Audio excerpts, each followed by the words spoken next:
ഉമ തോമസിന്റെ ആരോഗ്യനിലയിൽ കാര്യമായ പുരോഗതിയുള്ളതായി ഫേസ്ബുക്ക് പോസ്റ്റ്. ഇന്നലെ കൈകാലുകൾ മാത്രം ചലിപ്പിച്ച ഉമ തോമസ് ഇന്ന് ശരീരമാകെ ചലിപ്പിച്ചു. വെന്റിലേറ്റർ പിന്തുണ കുറച്ചു വരികയാണെന്ന് ഉമ തോമസിന്റെ ഔദ്യോഗിക ഫേസ്ബുക്ക് പോസ്റ്റിൽ പറയുന്നു. അതേസമയം ഉമ തോമസ് MLAക്ക് പരിക്കേറ്റ കലൂർ സ്റ്റേഡിയത്തിലെ പരിപാടിയുടെ സംഘാടകരായ മൃദംഗവിഷനെക്കുറിച്ചുള്ള ദുരൂഹതകൾ ഇപ്പോഴും തുടരുന്നുണ്ട്. വയനാട് മേപ്പാടിയിലെ ഒറ്റമുറി ഓഫീസിലായിരുന്നു മൃദംഗവിഷന്റെ പ്രവർത്തനം. മാഗസിൻ പ്രവർത്തകരെന്ന രീതിയിലാണ് 100 ചതുരശ്ര അടിയോളം മാത്രം വലിപ്പമുള്ള മുറിയിൽ സ്ഥാപനം പ്രവർത്തിക്കുന്നത്. ആകെ ഒരു മേശയും 2 കസേരകളും മാത്രമുള്ള ഓഫീസ് വല്ലപ്പോഴും മാത്രമാണ് തുറക്കുന്നത് എന്നാണ് സമീപവാസികൾ പറയുന്നത്. ഭരതനാട്യം ഇവന്റിന്റെ നടത്തിപ്പ് കരാർ നൽകിയത് ഓസ്കാർ എന്ന ഇവന്റ് മാനേജ്മെന്റ് ഗ്രൂപ്പിനായിരുന്നു. ഗിരീഷ് എന്നയാളാണ് ഇവന്റ് മാനേജ്മെന്റ് ഉടമ. ഓസ്കാറിൽ നിന്ന് ഇവന്റ്സ് ഇന്ത്യ കരാറെടുത്തു. ഇതിന്റെ പ്രൊപ്പറേറ്ററാണ് കൃഷ്ണകുമാർ. കൃഷ്ണകുമാറാണ് സ്റ്റേഡിയം ബുക്ക് ചെയ്യുകയും ഫയർ, പോലീസ്, ആശുപത്രി തുടങ്ങിയ സുരക്ഷാ സംവിധാനങ്ങൾ ഒരുക്കുകയും ചെയ്തത്. വേദി മാനദണ്ഡങ്ങളൊന്നും തന്നെ പാലിക്കാതെയാണ് നിർമ്മിച്ചത്.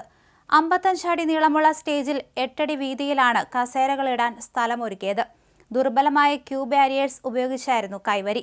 ഗിന്നസ് റെക്കോർഡ് ലക്ഷ്യമിട്ട് നടത്തിയ നൃത്ത പരിപാടിയിൽ 25,000 പേരെ നിയന്ത്രിക്കുന്നതിനായി ചുമതലപ്പെടുത്തിയിരുന്നത് 25 പോലീസുകാരെ മാത്രം.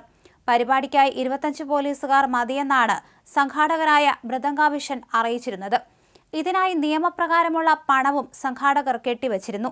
150ഓളം സ്വകാര്യ സെക്യൂരിറ്റിമാർ പരിപാടിയിൽ ഉണ്ടാകുമെന്നും അതുകൊണ്ട് തന്നെ ഇത്രയും പോലീസുകാർ മതിയെന്നുമാണ് സംഘാടകർ പോലീസിനെ അറിയിച്ചിരുന്നത്.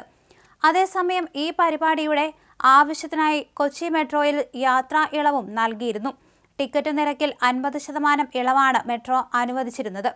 നർത്തകർക്ക് സ്റ്റേഡിയത്തിലേക്ക് എത്താനും പോകാനുമുള്ള സൗകര്യത്തിനായിരുന്നു ഇളവ് നൽകിയത്. മൃദംഗവിഷൻ ആവശ്യപ്പെട്ടത് പ്രകാരമായിരുന്നു മെട്രോയ്ക്കും ഇളവ് നൽകിയത്. പരിപാടിക്ക് പൂർണ്ണമായും സൗജന്യ യാത്ര അനുവദിക്കണമെന്നായിരുന്നു ആവശ്യം. എന്നാൽ അത് 50% ആക്കുകയായിരുന്നു.